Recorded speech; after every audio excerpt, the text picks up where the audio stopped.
Bonjour tout le monde, merci beaucoup de regarder ce premier épisode des Pépites Vertes. Je suis Claire, Claire l'Éclair si j'assume mon blaze jusqu'au bout.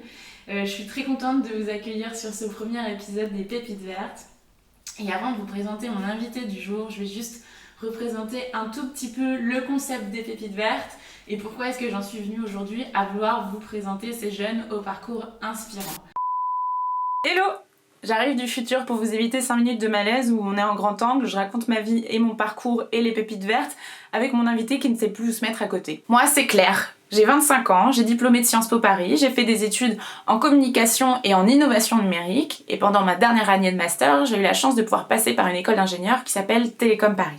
J'ai fait beaucoup de stages et d'expériences associatives pendant tout mon parcours étudiante, puisque j'avais vraiment envie de savoir qu'est-ce qui me plaisait de manière professionnelle et comment je pouvais me projeter dans ma vie après mes études. Ce qu'il faut savoir, c'est que l'ensemble des stages que j'ai faits ont toujours été drivés par mon envie d'avoir un impact positif sur la planète. J'ai eu des expériences dans l'alimentation locale puisque j'ai monté une ruche qui dit oui qui connecte des agriculteurs et des consommateurs. J'ai aussi travaillé dans l'économie circulaire en valorisant les biodéchets en compost avec Cocyclé. J'ai essayé d'outiller des citoyens pour les aider à se forger leur propre opinion quand je suis passée au Dranche ou à Vox pendant le Vox Tour.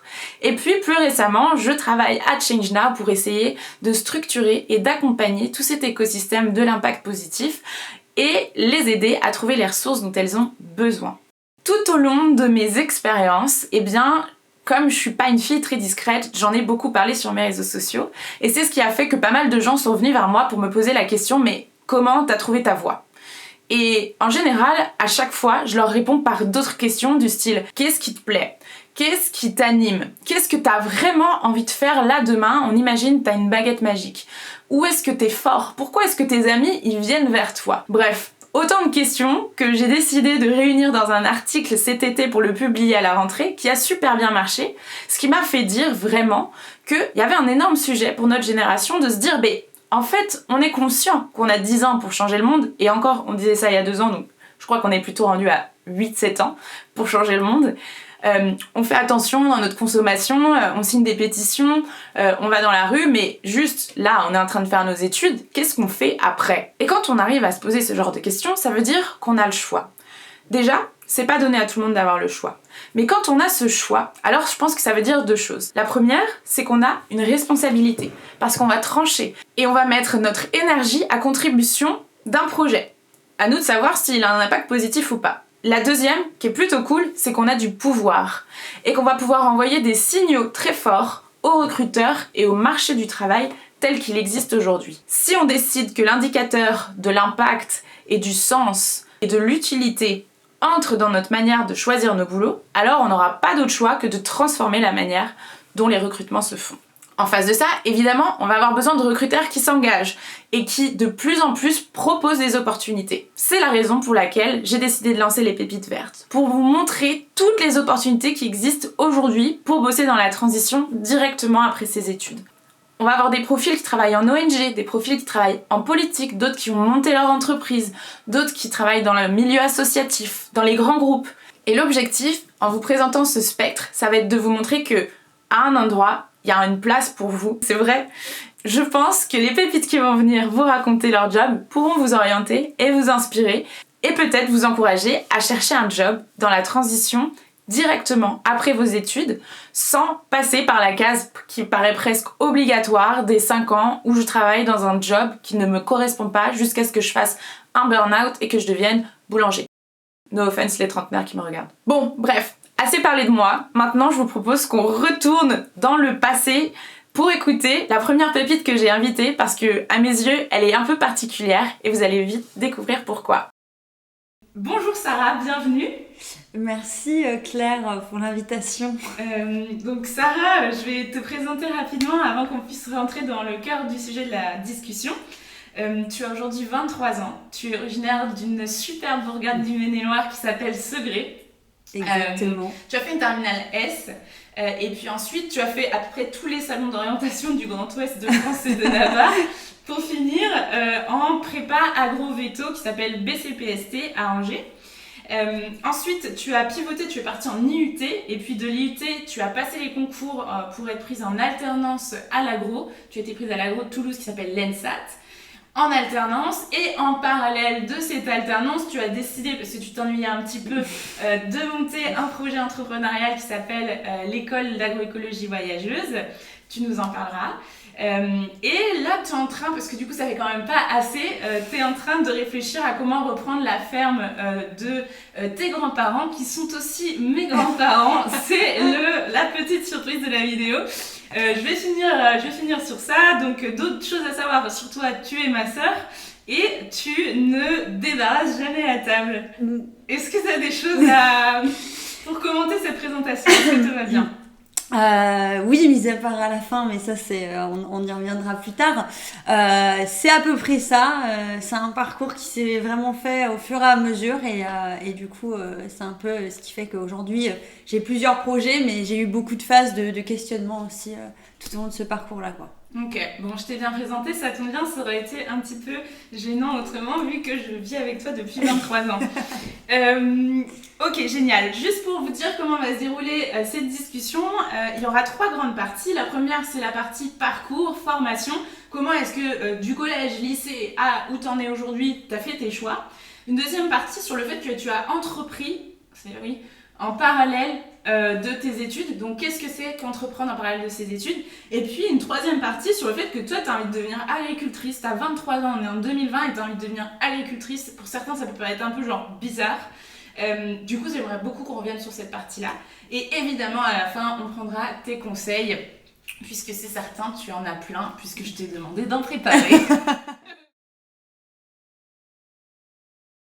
Sarah, pourquoi tu as fait une terminale S?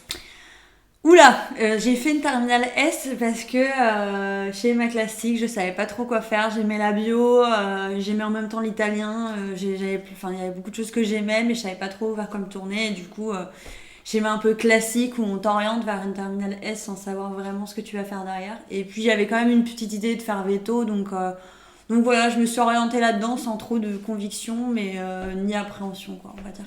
Ok, donc on est en terminale, t'as 18 ans, toi ton rêve, tu sors de ton bac, c'est d'être veto.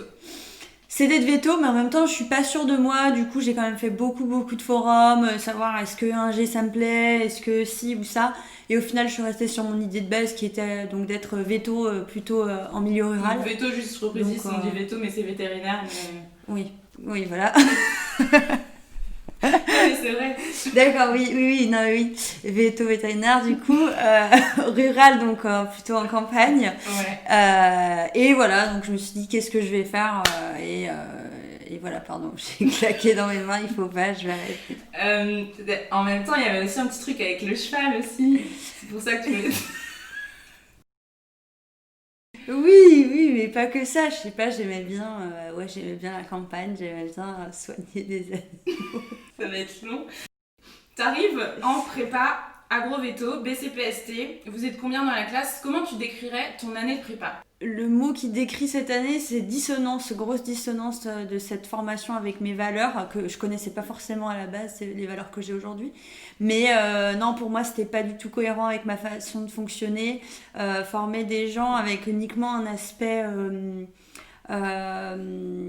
scientifique, pour moi c'était pas cohérent, il n'y avait pas forcément de part sociale, donc je pense que c'est une formation qui correspond à certaines personnes mais qui pour moi me correspondait pas, donc très vite en fait je me suis dit que c'était quelque chose qui n'était pas fait pour moi, donc j'ai terminé cette année-là, mais je savais que j'allais pas poursuivre dans cette voie-là, quoi.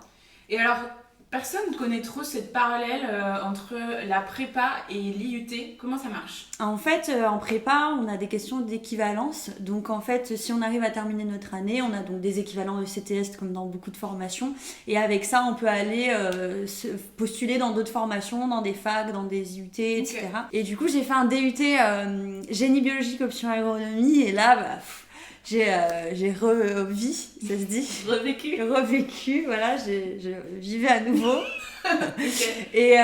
Et du coup, au début, ça me fait un peu bizarre parce qu'on va dans un monde totalement différent, un milieu agricole. même si on a des grands-parents agriculteurs, pour moi, je connaissais pas trop. Je me disais, c'est quoi ces gens qui jouent à des applis de tracteur sur leur téléphone Et en fait, j'ai trop adoré, je me suis éclatée. Et j'ai découvert l'agroécologie notamment. Donc, je sais pas si ça parle à tout le monde, mais en gros, c'est une manière différente de voir l'agriculture. C'est un peu avoir une agriculture qui soit productive, mais à la fois régénératrice, qui se base sur le monde du vivant. Donc, en fait, elle va s'inspirer de plein de processus naturels et s'adapter à ça et non pas l'inverse. Okay. Et du coup, moi, j'ai tout de suite adoré et je me suis dit, finalement, je vais pas retenter les concours parce que j'étais en DUT pour retenter les concours veto. Je vais tenter plutôt les concours donc agronomie, agriculture pour intégrer des écoles d'ingé, quoi. Ok, excellent. Donc ensuite, tu finis ton DUT et IUT et tu enchaînes sur l'ENSAT de Toulouse où tu es prise car tu réussis le concours. Bravo. Pourquoi Toulouse ? À Toulouse parce que y avait une spécialisation agroécologie dans l'école d'agronomie publique que je visais, donc l'ENSAT.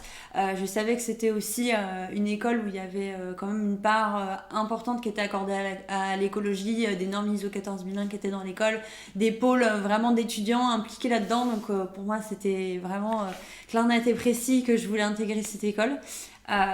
Et donc voilà, après en alternance parce que je voulais aussi avoir un pied dans le monde du travail, sachant qu'en DUT on était beaucoup plus liés au terrain qu'en prépa, et j'avais vraiment adoré ça, l'idée d'avoir des intervenants qui viennent d'entreprises, d'être vraiment accompagnés individuellement. Moi au final ça m'a vraiment donné envie de tenter ce concours là par la voie de l'apprentissage, quoi. Donc l'apprentissage, quand on est en école d'ingé et d'agro, ça marche comment ? Alors ça dépend des écoles, déjà on n'a pas accès à toutes les écoles, après tant qu'on a accès à l'ENSAT ça m'allait, et du coup pendant les 2 premières années d'école on est vraiment en classe apprenti, et après pour la dernière année de spécialisation on est mélangé avec les étudiants parce que c'est normal, on n'a pas les mêmes cursus donc on n'a pas les mêmes besoins. D'accord. Donc nous on reprend des bases aussi scientifiques etc, alors que eux prennent plus des bases agronomie, et ça se fait vraiment super bien. Moi j'ai adoré, il y avait une super cohésion et beaucoup d'échanges. Et ton alternance, tu l'as faite en méthanisation, donc ça consiste en quoi ? Alors la méthanisation, c'est la production de gaz à partir donc, du recyclage des biodéchets, des fumiers, des lisiers, etc.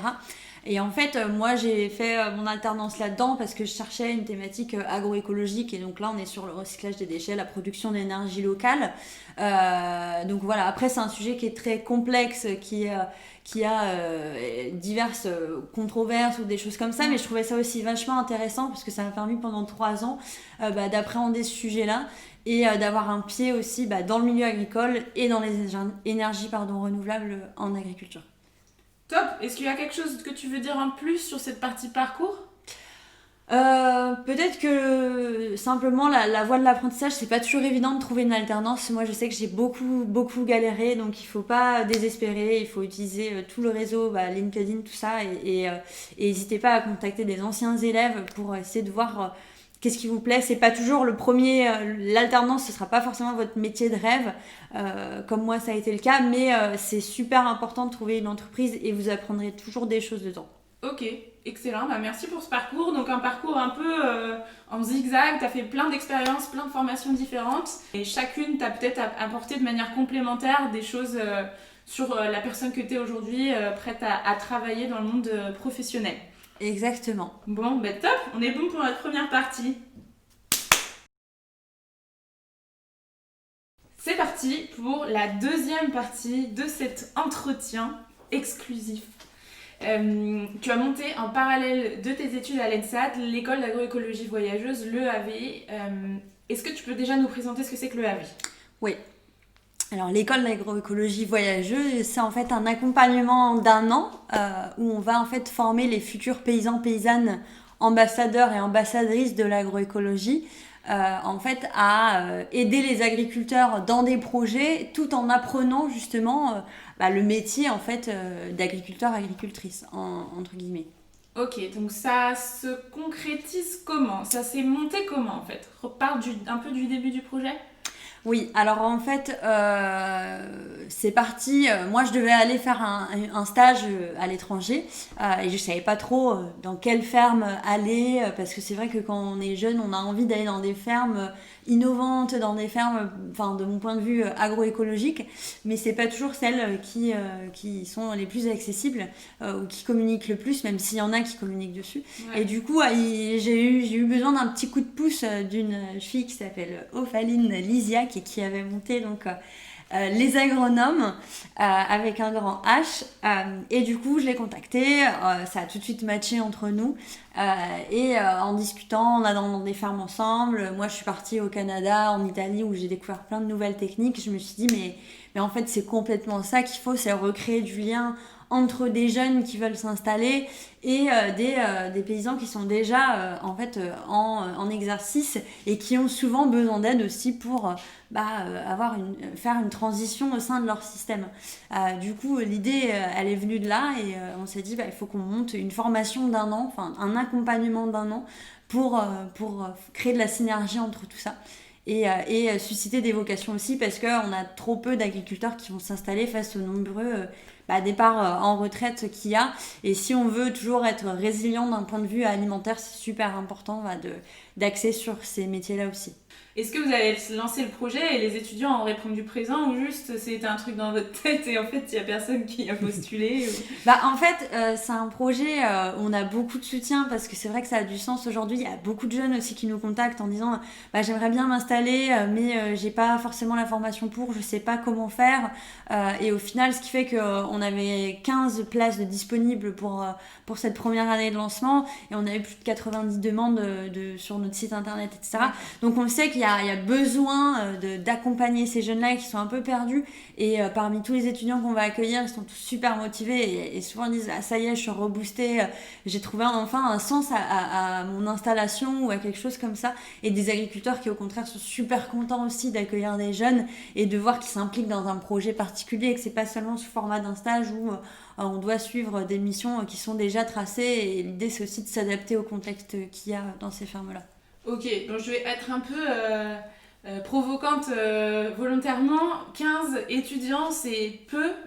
Est-ce que vous avez l'intention de révolutionner la formation des jeunes avec des promotions de 15 ?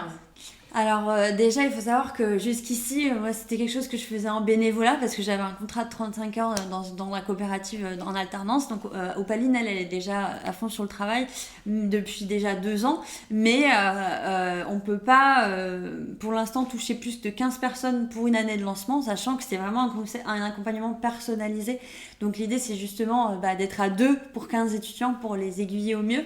Et l'idée, c'est aussi que ces écoles-là, elles se multiplient. On a plein d'étudiants qui nous disent « Ah ouais, j'ai envie de reprendre le modèle que vous faites, d'avoir ma ferme et de former aussi 15 étudiants. » Du coup, en fait, l'idée, c'est vraiment que ça fasse un peu comme des AMAP, que ça devienne quelque chose de viral et qu'à terme, on puisse former de plus en plus de jeunes, notamment là, au niveau de la région de Bretagne où on va s'implanter. Alors du coup, vous allez pouvoir mettre à disposition des méthodes. Comment ça va se passer concrètement ? Moi, j'ai envie de lancer une EAV à Paris.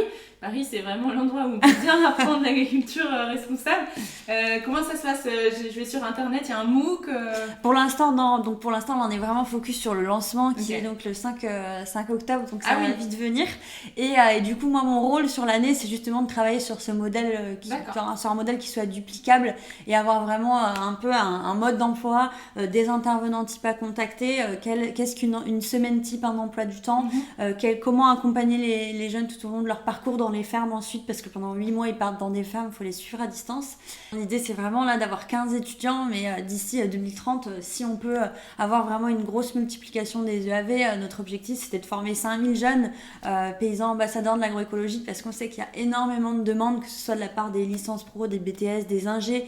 Il y a vraiment un lien à faire entre sortir des études et s'installer, et du coup il faut vraiment redonner envie aux jeunes. Donc c'est pour ça aussi qu'on choisit des fermes vraiment inspirantes et qui font des techniques super novatrices. Je pense au maraîchage sur sol vivant, enfin toute l'agriculture de conservation. On essaye vraiment d'avoir une nouvelle vision et montrer des choses qui soient super résilientes à ces jeunes qui ont envie de s'installer, quoi. Il y a quelque chose qui est aussi super intéressant dans le projet de l'EAV, c'est le lien entre des générations qui se parlent pas forcément, qui se connaissent pas forcément, peut-être qui se comprennent pas encore. Quand je suis agriculteur à 65 ans et que j'ai toujours fait comme ça et que j'ai un petit jeune qui arrive à 20 ans pour m'expliquer c'est quoi l'agroécologie, j'imagine des fois ça crée des situations un peu atypiques. Ouais, c'est ça. En fait, on a un peu plusieurs profils d'agriculteurs et agricultrices. Il y a ceux qui sont vraiment pionniers et qui, ça fait 20 ans, qui sont en bio, en agriculture de conservation, et d'autres qui, ils sont un petit peu intéressés par certaines thématiques, ils savent pas trop comment faire. C'est quand même des gens, les étudiants vont quand même voir des gens qui ont quand même une certaine volonté de transition. On va pas aller voir quelqu'un qui a pas envie d'évoluer, ça sert à rien. Mais l'idée, c'est que tout au long de ces 9 mois de parcours, il aille d'abord voir des pionniers et après, il peut aller voir d'autres agriculteurs qui ont envie d'évoluer et qui savent pas comment faire. Et du coup, il va aller essayer d'expliquer ce qu'il a vu et ce qu'il a appris et au final, d'utiliser tout ce qu'il a appris pendant toutes ces années d'études aussi, quoi. J'espère que vous allez médiatiser tous ces échanges parce que je pense que ça peut être super riche de voir comment on peut faire du lien intergénérationnel et comment est-ce que l'agriculture d'hier se crée avec l'agriculture de demain. Exactement. Bon, je dis pas ça parce que je suis ta sœur, mais je trouve que ce projet est génial. Merci. J'adore les pépites vertes aussi. Hein. Pour l'argent, du coup. Tu vas réussir à te rémunérer sur ce projet-là ? Alors, l'objectif, c'est vraiment qu'on puisse se sortir de salaire, donc premièrement au SMIC, à Opaline et à moi. Donc, normalement, à partir du mois de novembre, c'est ce qui va se passer. C'est pour ça qu'on a énormément travaillé sur la partie financement au cours des 6 derniers mois, et ce qui nous a demandé beaucoup d'énergie là-dessus. Mais vraiment, l'idée, c'est quand même que ce soit quelque chose qui nous permette d'en vivre, quoi. Parce que ça fait 2 ans qu'on travaille sur le projet en bénévolat. Maintenant, c'est urgent si on veut que ce soit pérenne de pouvoir se rémunérer. Après, j'ai pas d'attente exceptionnelle. Je demande pas à avoir un salaire auquel j'aurais pu prétendre en sortie d'école. Mais voilà, pour moi, c'est pas le plus important. Tu dis que tu vas te faire en sorte d'être rémunéré au SMIC. Tu te diplômes d'une grande école d'agronomie publique avec un diplôme Bac+5. Est-ce que tu penses qu'aujourd'hui, notre génération est prête à être payée au SMIC pour avoir du sens ? Est-ce que c'est un sacrifice à faire ? Est-ce que c'est important pour toi ? C'est quoi ton rapport à l'argent ? Moi, bien sûr, comme tout le monde, je vais pas cracher sur de l'argent. Enfin, on a tous besoin d'argent pour vivre. Mais j'ai travaillé donc, pendant 3 ans sous format vraiment grande entreprise, grande coopérative à 10 000 salariés, etc. Je savais que je pouvais prétendre à un salaire largement plus attrayant que celui-là. Mais vraiment d'avoir eu cette expérience pro-là, je sais que j'ai besoin d'être dans quelque chose qui correspond vraiment 100% à mes valeurs ou du moins au maximum. Et du coup, la balance économique est moins importante, même si à terme, bien sûr, qu'on aimerait passer d'un SMIC à un peu plus élevé. Pour l'instant, pour moi, c'est pas quelque chose qui est ultra urgent, même si au final, comme dit, je m'installe d'ici 1 an. Donc, Est-ce que tu as l'impression que tu vas te priver de choses en étant payé au SMIC ? Je pense que je vais me priver de certaines choses, oui, c'est sûr. Après, partir en vacances, m'acheter des vêtements tous les mois, tout ça, c'est pas du tout quelque chose que je fais. Donc, pour moi, ça rentre dans mes frais. Pour l'instant, j'ai pas d'enfant, je n'aurai pas d'enfant, j'ai pas de crédit, etc. Donc, pour un lancement, non, ça me pose pas de problème.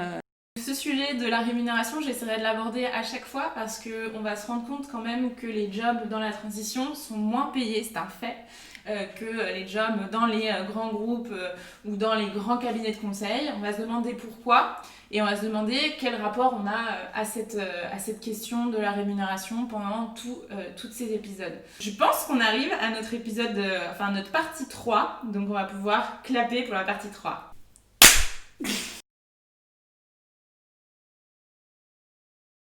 Tu vas devenir agricultrice, paysanne, comment on dit ? Moi, tout me va. Tant qu'on ne dit pas exploitante, parce que le mot exploiter ne me plaît pas trop, mais agricultrice, paysanne, maraîchère, tout ce qu'on veut. Ok, comment est-ce qu'on se réveille en 2020 à 23 ans et on se dit je veux absolument être agricultrice ? Je pense qu'en école d'ingénieur agronome, on nous répète suffisamment qu'il y a de moins en moins d'agriculteurs, agricultrices, que les surfaces s'agrandissent par exploitation, mais qu'on a le nombre d'exploitations qui diminue. Et en fait, on est beaucoup dans ma situation à se dire, on peut pas laisser faire ça.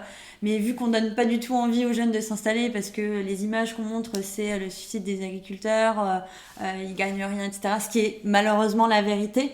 Mais je voulais à la fois m'investir pour redonner envie aux gens de s'installer et à la fois être en cohérence avec ce que j'avais envie de faire et du coup m'installer. Donc pour moi c'est vraiment un équilibre. Je vois ma vie avec une partie essayer de sensibiliser les gens et une partie à vraiment cultiver la terre et pouvoir en fait nourrir les gens avec, avec quelque chose de local, de sain et qui soit quelque chose de régénératif vraiment où on n'épuise pas nos sols, on n'épuise pas les paysages mais au contraire on va les restaurer. C'est quelque chose qui pour moi au final s'est construit au fur et à mesure et je me vois vraiment pas autre part. Ok, et alors en tant que femme dans l'agriculture, est-ce que tu vois une différence quant à tes collègues, camarades, hommes qui sont dans ce milieu-là? Alors c'est pas évident, aujourd'hui il y a un quart des exploitations en France qui sont dirigées par ou co-dirigées par des femmes. Donc ça avance déjà parce qu'avant c'était pas aussi avancé que ça. Mais ça reste quelque chose de plus compliqué, notamment quand je discute avec des femmes, elles disent que ce soit moi ou mon mari qui téléphone, j'ai pas forcément le même retour de la part du fournisseur derrière. Ou même moi dans mes expériences quand j'ai été en ferme, etc., c'est vrai qu'on n'est pas accueilli forcément de la même manière, ou on a l'impression qu'on va pas être capable des mêmes choses. Après ça a été assez compliqué justement de faire ma place là-dedans, tant sur le plan professionnel aussi, dans le cadre de mon alternance, etc., dans plein de choses, dans le cadre de rendez-vous avec des agriculteurs et agricultrices.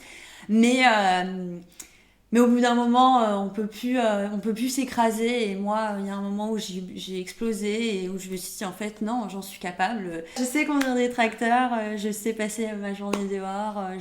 Voilà, c'est pas un souci. Mais en fait, souvent, on a l'impression de pas être légitime et c'est ça qui est assez compliqué.